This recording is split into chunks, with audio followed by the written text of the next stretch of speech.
The rain has not stopped for 7 days. Sarah kneels in the mud before the black stone marker, her thin dress soaked through to the skin. The cold should bother her. It doesn't. Nothing has bothered her for 3 months. Not the cold, not the hunger, not the bruises that bloom fresh across her ribs each morning. Kael Vornath, Alpha King of the Thornhaven realm, beloved ruler, fallen in battle. The words carved into the stone are lies. She knows this because there is no body beneath the earth. They never recovered him from the river, never found so much as a scrap of his armor. But Varen insisted on the burial anyway, said the pack needed closure, needed to move forward under new leadership. His leadership. You're here again. The voice behind her drips with contempt. Sarah doesn't turn. She knows who it is without looking. Varen's footsteps have a particular weight to them, heavy with arrogance and cruel satisfaction. The servant said you skipped your duties this morning. He stops beside her, close enough that she can smell the wine on his breath. That's the 3rd time this week. I needed to see him. He's dead, little Omega. Varen crouches down, his pale eyes level with hers. Where Kael's gaze had been warm amber, Varen's is the color of dirty ice. 3 months dead. Your grieving period ended weeks ago. Syrah's hands curl into fists against her thighs. Once, she would have felt his emotions rolling off him like waves, the satisfaction, the cruelty, the dark pleasure he takes in her suffering. Her gift of resonance would have sung with the truth of his black heart. Now she feels nothing. The grief has hollowed her out completely. I loved him, she whispers. And he's gone. Varen grabs her arm, hauling her roughly to her feet. Which means you belong to the pack now. To me. The words send ice through her veins. She's heard the whispers in the servants' quarters, seen the way Varen's eyes follow her through the halls. As Kael's intended mate, she held status, protection, and a future. As Varen's property, she holds nothing. The council has made their decision, he continues, his grip tightening until she gasps. You'll be useful one way or another. I've already received offers. Offers? Her voice cracks. 3 alphas from the northern territories, 2 from the coast. His smile is a knife's edge. They're quite eager to own the woman who almost became queen. Some want you for breeding. Others just want to break what Kael treasured. Syrah's knees threaten to buckle. This can't be happening. Kael promised her safety, promised no one would ever hurt her again. But Kael is gone, and his promises turned to ash the moment the river swallowed him. Please, she breathes, hating the desperation in her voice. Please, I'll work harder. I'll do whatever you ask. Just don't. Don't what? Varen releases her, so suddenly she stumbles. Don't sell you like the commodity you are? You have no family, no pack, and no protector. You're nothing but a pretty face and a broken gift. He turns away, already dismissing her. The auction is in 3 days. I suggest you make peace with your dead king before then. It's the last time you'll see his grave. Sarah watches him go, her body trembling with cold and terror. 3 days. In 3 days, she'll be sold to the highest bidder, shipped off to some distant territory where no one knows her name, where no one will care if she lives or dies. She turns back to the grave marker, pressing her palm flat against the rain-slicked stone. I don't know how to do this without you, she whispers, tears mixing with the rain on her cheeks. I don't know how to survive what's coming. The stone offers no comfort, no warmth, no answers. But deep in the forest, hidden among the ancient pines, a shadow shifts and watches. He shouldn't be here. Kael knows this. He's broken every rule he set for himself by coming to the boundary, by letting his feet carry him close enough to see her kneeling in the mud. 3 months of discipline, of hiding, of forcing himself to stay away, all of it crumbles the moment he sees the bruises on her arms. His claws extend without conscious thought. The wolf inside him howls with rage, with the desperate need to tear Varen apart, to claim what belongs to him, to burn this entire deception to the ground. But he can't, not yet. From his position in the tree line, Kael watches Syrah press her hand to his grave marker. He can see her lips moving, can imagine the words she's whispering to a dead man who stands 50 yards away, very much alive. The pain in his chest is worse than any wound he's ever suffered. She's thinner than he remembers. The curves he used to trace with reverent fingers have sharpened into angles. Her dark hair hangs limp around a face that was once bright with laughter, now hollowed by grief. He did this to her. Kael's hands tremble as he grips the rough bark of the pine tree. He wants to go to her, to pull her into his arms and tell her everything about the assassination attempt, about the poison that should have killed him, about why he had to let the world believe he was dead. But Varen has spies everywhere. The moment Kael reveals himself, the conspiracy that nearly killed him will finish the job. And this time, they won't stop with him. They'll kill Sarah too. His wolf snarls at the thought, pushing against his control with savage desperation. 3 months of watching her suffer, of hearing reports about her mistreatment, of knowing that every moment he stays hidden is another moment she drowns in grief. And now Varen plans to sell her. The rage that floods through Kale is unlike anything he's felt before. It burns through his carefully constructed patience, demanding blood, demanding action, demanding he stop hiding like a coward while the woman he loves is auctioned off to monsters. 3 days. He has 3 days to dismantle a conspiracy that reaches the highest levels of his own court. 3 days to identify every traitor, neutralize every threat, and reclaim the throne they stole from him. 3 days before he loses her forever. Kale watches Sarah stumble away from his grave, her arms wrapped around herself against the rain. She looks so small, so broken, and so utterly alone. "Hold on, my love," he whispers into the wind, knowing she can't hear him. "Just hold on a little longer." Then he turns and vanishes into the forest, moving with the silent purpose of a predator who has finally chosen his prey. The hunters are about to become the hunted. 4 months earlier, the first time Sarah saw Kale, she thought he was the most terrifying creature she'd ever encountered. The Alpha King had come to the Ashwood settlement, personally a rare honor that sent the small border community into panicked preparation. Sarah stood among the other unmated wolves, her head bowed in proper submission as his entourage swept through their modest village square. "Which one is the resonant?" His voice was deep, commanding, carrying the weight of absolute authority. Sarah's heart stuttered. The elders had promised discretion. Her gift was supposed to be secret, protected from those who might exploit it. "My king," Elder Morath stepped forward nervously. "The girl has only minor abilities, hardly worth your attention." "I'll decide what's worth my attention." The crunch of boots on gravel grew closer. "Look at me, girl." Every instinct screamed at her to keep her eyes down. But something in his voice, not command, but request, made her lift her chin. Amber eyes met hers. Not cold, not cruel, but curious, searching. Her gift hummed to life without permission, flooding her with the truth of him. Strength tempered by restraint, authority softened by compassion.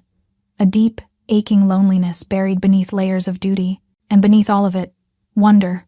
He was looking at her with wonder. "You feel it, don't you?" he asked quietly, too low for the others to hear. "What I am, what I feel." "Yes," she whispered, unable to lie. "Then you know I mean you no harm." She did know. Her gift had never been clearer. This man, this terrifying Alpha King with the power to destroy her entire settlement, would sooner cut off his own hand than hurt her. "Come with me," he said, extending his hand. "Not as a prisoner, not as property, as a guest, under my protection. Let me show you a world where your gift is valued, not hidden." She took his hand. In the weeks that followed, Sarah discovered a Kale the kingdom never saw, the private man behind the fearsome king, who laughed at her terrible jokes and listened for hours as she described the colors of people's emotions, who brought her rare flowers from the greenhouse because she'd mentioned once that she missed the meadows of her childhood, who held her hand during thunderstorms because he'd noticed she flinched at loud noises. "Why me?" she asked one evening as they walked through the fortress gardens. "You could have any wolf in the realm." Kale stopped, turning to face her. The setting sun painted his features in gold and shadow. "Because you see me," he said simply. "Not the crown, not the power. Me, the man who's terrified of failing his people, the boy who still misses his mother, the wolf who spent years believing he was too broken for love." He cupped her face in his hands. "You feel the truth of me, Sarah, and you stayed anyway." She kissed him then, rising on her toes to press her lips to his. He responded with desperate tenderness, as if she were precious beyond measure. "I want you as my mate," he murmured against her mouth. "Not because you're resonant, because you're you. Because when I'm with you, I finally feel whole." "Yes," she breathed. "Yes, I'll be yours." The mating ceremony was set for the autumn equinox. The entire realm celebrated the king's joy, the love story that seemed plucked from legend. They never made it to autumn. 6 weeks before the ceremony, Kale rode out to settle a border dispute. Routine, he'd called it. He'd be back before she missed him. 3 days later, Varen returned alone, with news that shattered her world. The king was dead, ambushed by raiders, his body lost to the river's merciless current, and Sierra's gift, overwhelmed by the tsunami of grief, went silent forever. The servants' quarters smell of mildew and despair. Sarah lies on her thin pallet, staring at the ceiling she's memorized over 3 months of sleepless nights. Once, She slept in silk sheets in the tower chamber Kale had prepared for her. Now she shares a cramped room with 6 other servants, her status stripped away the moment Varen declared himself acting king. Get up, Omega. The overseer's boot connects with her palate, jarring her fully awake. Kitchen duty. The king expects breakfast by sunrise. The king. Syrah's stomach turns at the word. Varen wears Kale's crown like a trophy, sits on Kale's throne like he earned it. The council accepted him without question. Kale's closest cousin, his beta, the logical successor to a king who left no heir. She drags herself upright, ignoring the ache in her ribs where Varen grabbed her yesterday. The bruises are hidden beneath her rough servant's dress, but she feels them with every breath. In the kitchen, Cook Marin works her harder than the others. Whether from cruelty or indifference, Syrah can't tell. Her gift would have known once. Now she's blind to everything but her own misery. Peel faster, Marin snaps, slamming another basket of potatoes before her. Unless you want the switch again. Syrah's hands move mechanically. Peel, rinse, and chop. Peel, rinse, and chop. The rhythm is almost meditative, allowing her mind to drift to memories she shouldn't revisit. Kale's hands covering hers as he taught her to dance. Kale's laugh when she accidentally called him, Your Majesty, in bed. Kale's eyes, soft with love, as he slid the betrothal ring onto her finger. The ring Varen ripped away the day after the funeral. Daydreaming again? A sharp pain blooms across her knuckles as Marin's wooden spoon cracks down. Worthless creature. No wonder the king's ghost won't rest. Syrah's head snaps up. What did you say? Marin's eyes narrow with superstitious fear. The guards have seen things. A shadow in the forest. A wolf that watches but never attacks. She makes a warning sign. The dead king's spirit, angry that his woman warms another's bed. I don't warm anyone's bed, Syrah whispers fiercely.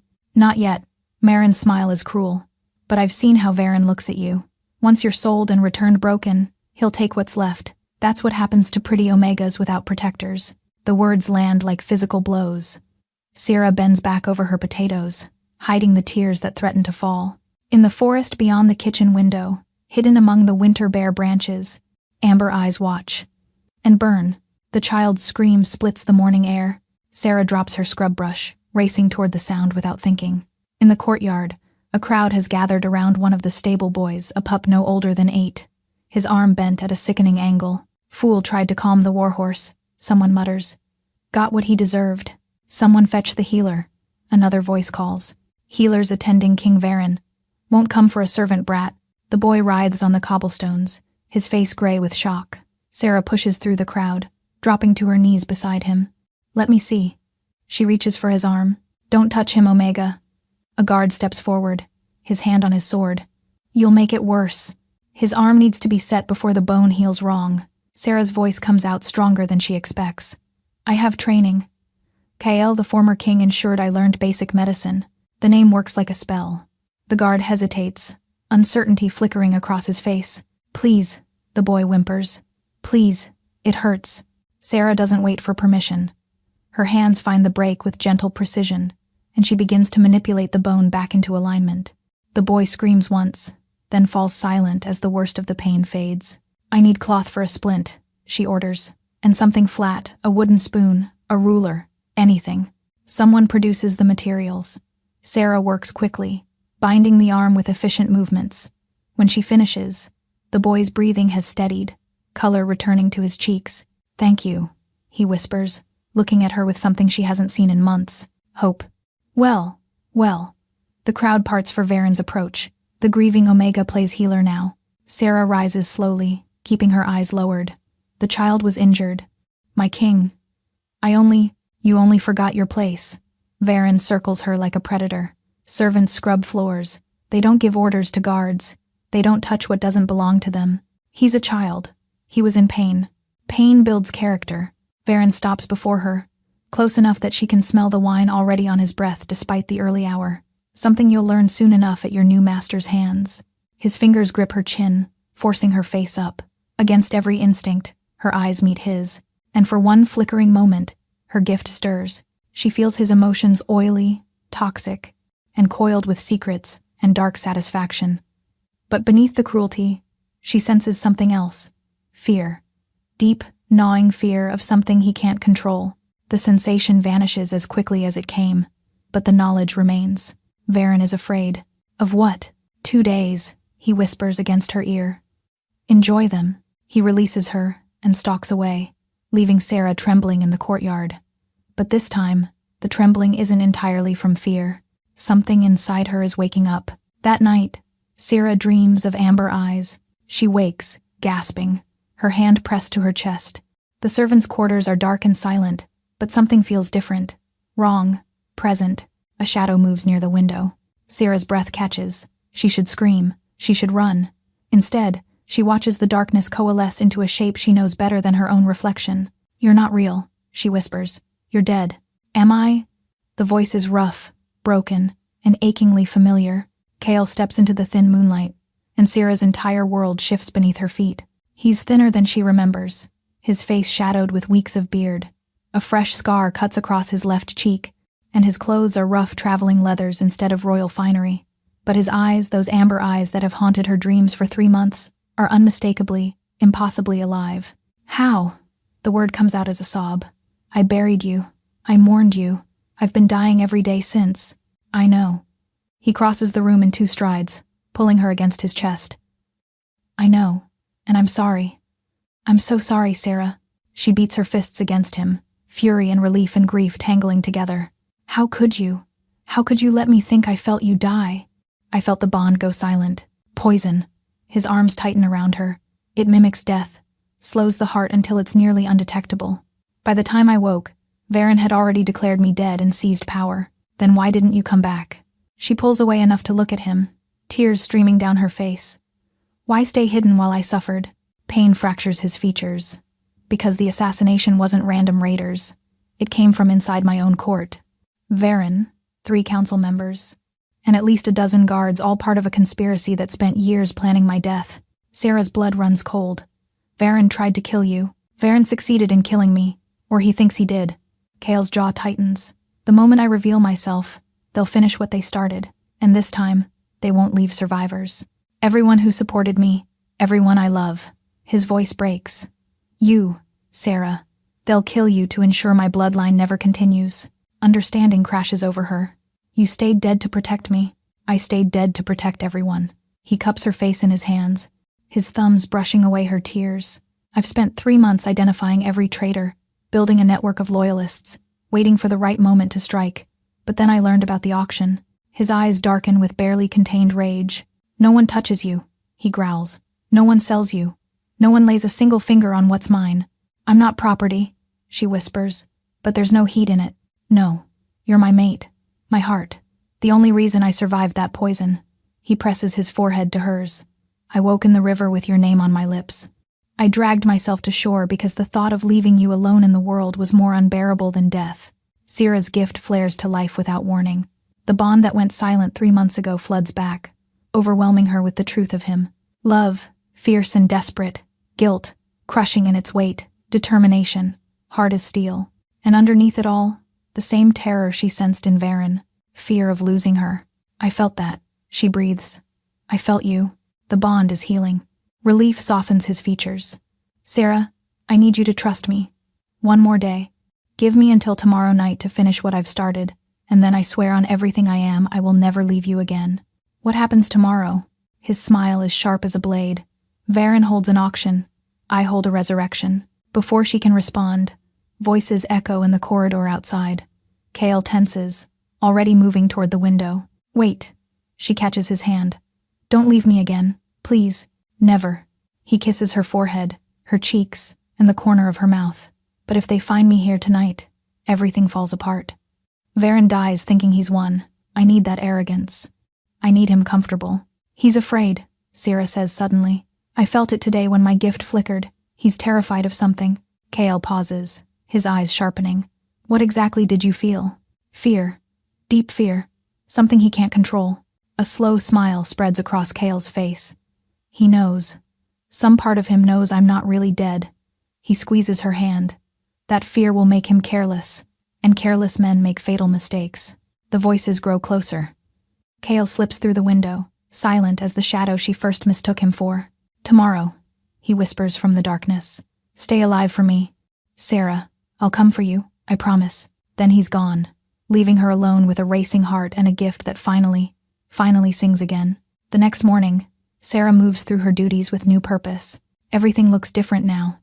The oppressive walls of the fortress feel less like a prison and more like a battlefield she's finally learned to navigate. Her gift pulses steadily beneath her skin, awakened by the restoration of her bond with Kale. She pays attention to things she'd ignored in her grief. The guards who exchange knowing glances when Varen passes. The servants who whisper in corners and fall silent when others approach. The council members who smile too widely, laugh too loudly, hide too much. Traitors. She's surrounded by traitors. But she's also surrounded by something else, people who flinch when Varen speaks, who move through the fortress with the careful steps of prey animals. Wolves who served Kale loyally, and now suffer under his cousin's cruel reign. You're different today. Cook Marin eyes her suspiciously, less moping. I've accepted my fate. Sarah lies smoothly. No point in grieving forever. Marin grunts, unconvinced but unwilling to probe further. Sarah returns to her work, hiding her small smile. That afternoon, she finds an opportunity. One of the kitchen girls, Nella, barely 16, burns her hand on a pot of boiling water. The girl bites back her scream, knowing that showing weakness invites punishment. Let me see. Sarah draws her into the pantry, away from watching eyes. It's nothing, Nella whimpers. I'll be fine. You'll scar if it's not treated. Sarah examines the angry red blisters, then places her palm over the wound. Her gift responds instinctively. Not just emotional resonance, but something deeper, a healing warmth that flows from her into the injured girl. The blisters fade, the redness recedes. Within moments, Nella's hand is smooth and unmarked. How did you? Nella stares at her hand in wonder. I thought you could only feel emotions.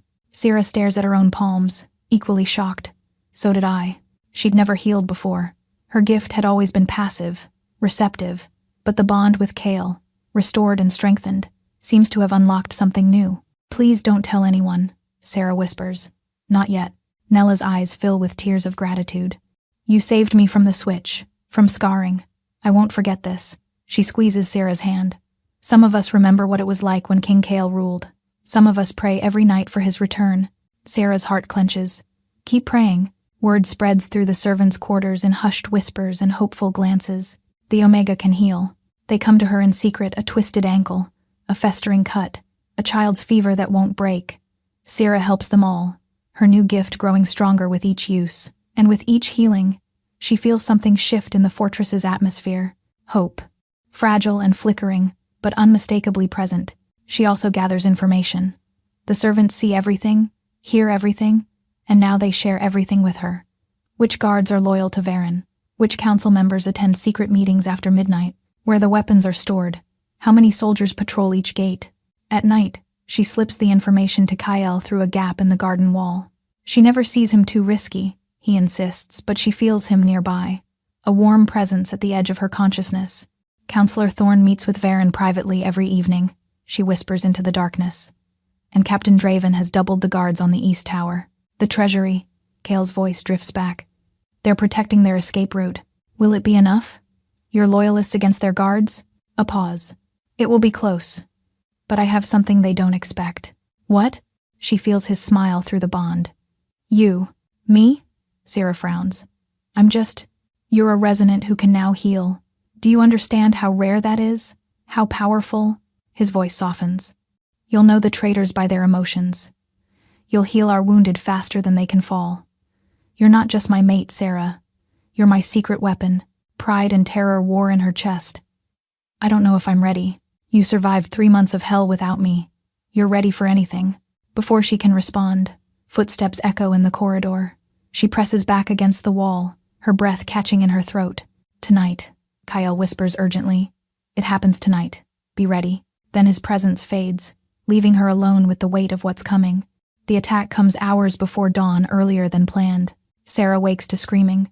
Not the distant sounds of training or the occasional servant's punishment. This is chaos, violence, death. She throws on her dress and races into the corridor. Smoke billows from somewhere below. Steel clashes against steel, and through it all, one sound rises above the rest. Howling, dozens of wolves, their voices raised in battle cry. Kale, she breathes. No, it's too soon. She fights her way toward the great hall, dodging panicked servants and clashing warriors.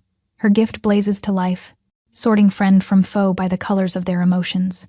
Blue-silver loyalty, red-black treachery. She shouts warnings to Kale's fighters, points out hidden enemies, becomes the eyes the rebellion desperately needs. In the Great Hall, she finds carnage. Kale stands at the center of the chaos, his sword painting arcs of crimson through the air. He's magnificent and terrible, the Alpha King risen from the dead to reclaim what was stolen.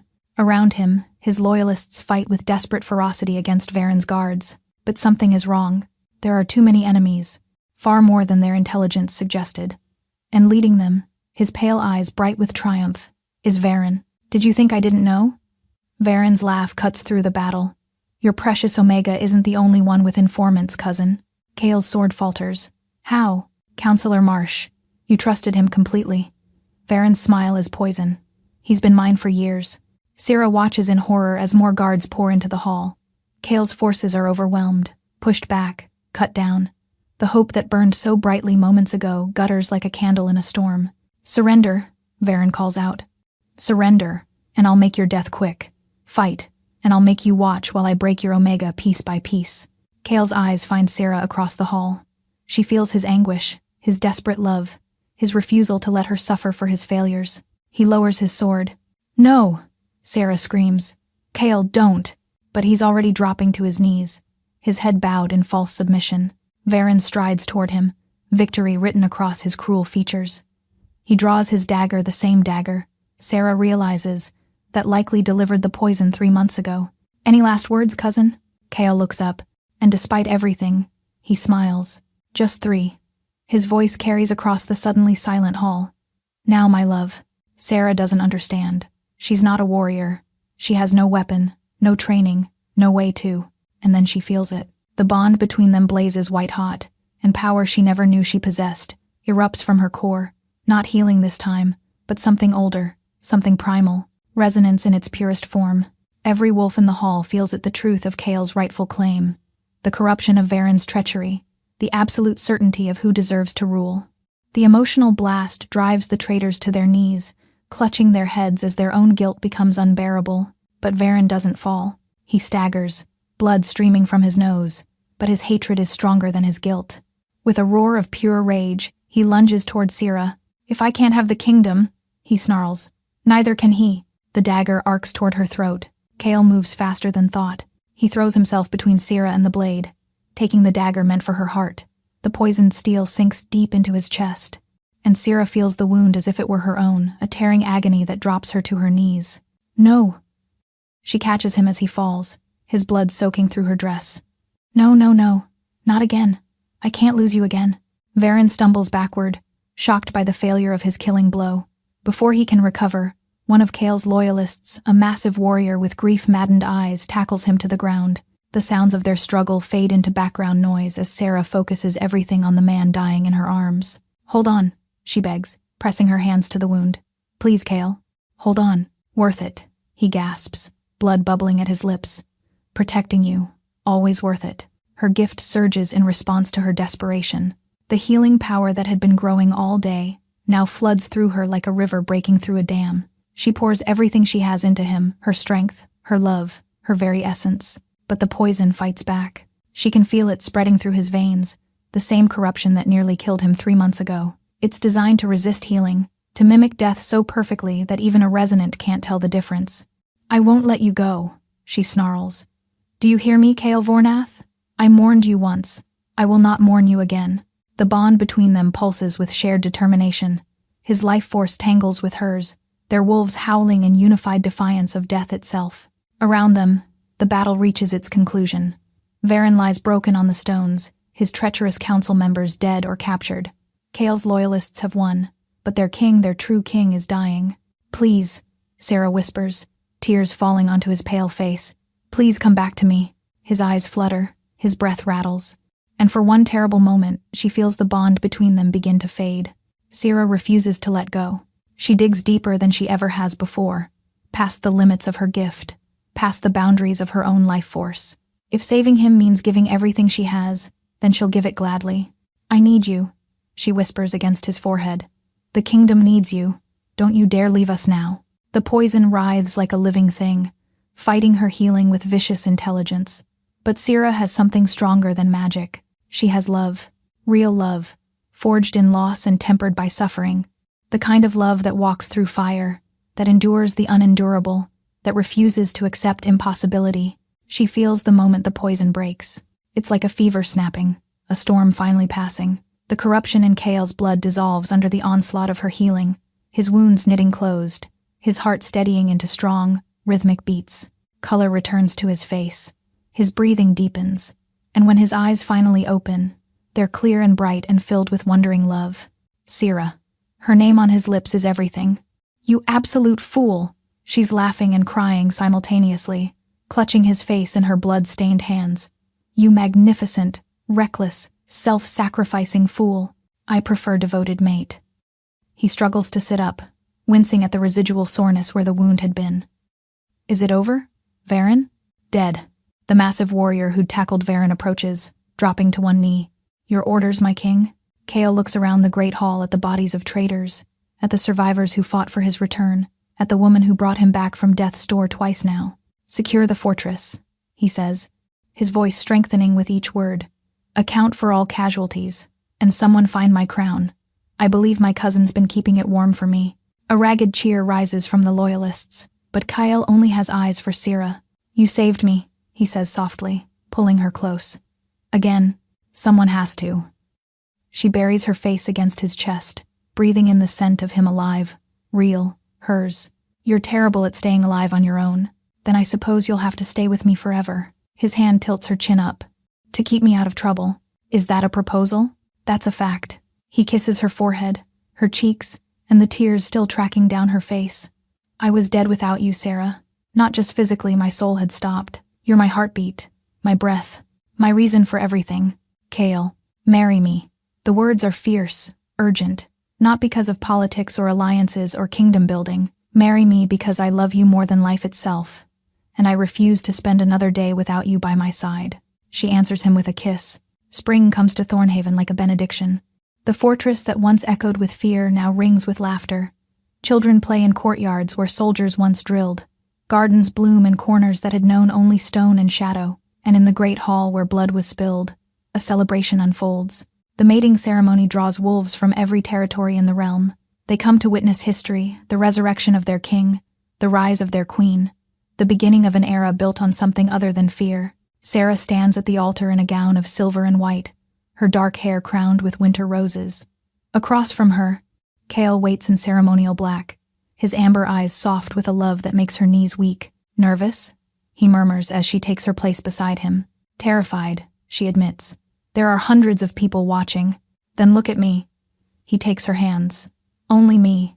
The rest of them don't matter. The elder who performs the ceremony speaks of bonds and duty, of tradition and honor. But when the time comes for their vows, Sarah ignores the prescribed words. I spent 3 months at your grave, she says, her voice carrying clear and strong. I mourned you with everything I had. I thought I'd never feel whole again. Her grip tightens on his hands. And then you came back. Not as a ghost, not as a dream, but as the stubborn, reckless, beautiful wolf who refused to let death keep him from me.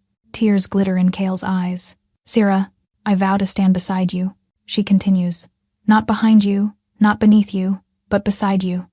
As your partner, your equal, your mate in all things.